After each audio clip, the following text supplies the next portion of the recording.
aujourd'hui on est sur un Fiat Leon, donc on vient d'effectuer le codage suivant. On a commencé par le sweep needle comme vous regardez, donc le démarrage sport. Par la suite on a fait le mode chronomètre, comme vous voyez. Sur les données de conduite on a fait donc, la température d'huile, comme vous venez de voir. Ici au niveau du poste on a fait le mode auto-école, donc avec les informations de l'accélération digitale et tout.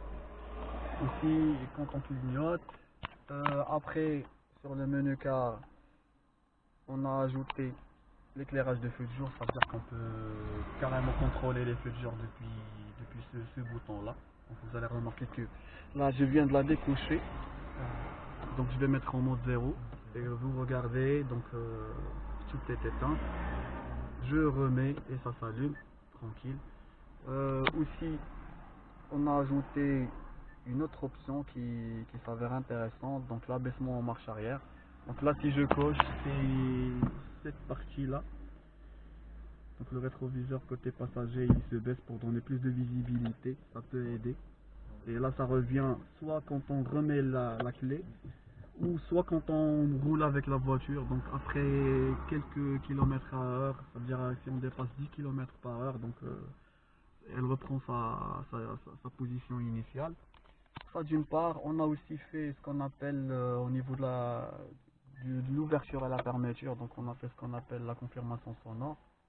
Donc je la coche, je fais comme ça, je ferme, comme vous avez écouté le petit bip avec le klaxon. Donc ça d'une part.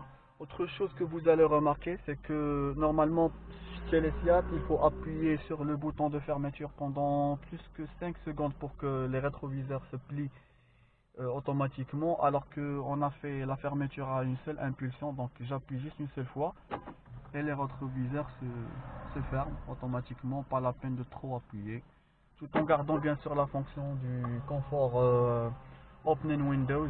Ça veut dire que si j'appuie sur l'ouverture, donc les vitres s'ouvrent, et inversement quand j'appuie sur la fermeture, donc les vitres se ferment automatiquement.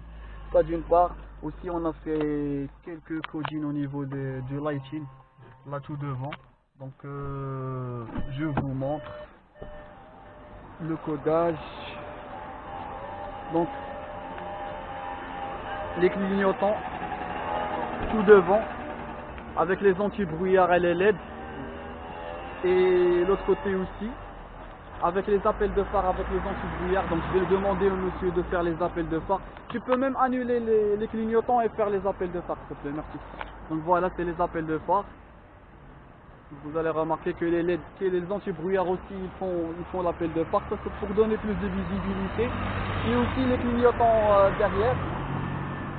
Donc voilà, c'est en mode Hellphase comme ils disent. Donc c'est les LED et les clignotants en même temps. Donc c'est le tout. Je vous remercie et je vous dis à bientôt pour une nouvelle ou une prochaine voiture. Merci, excellente soirée.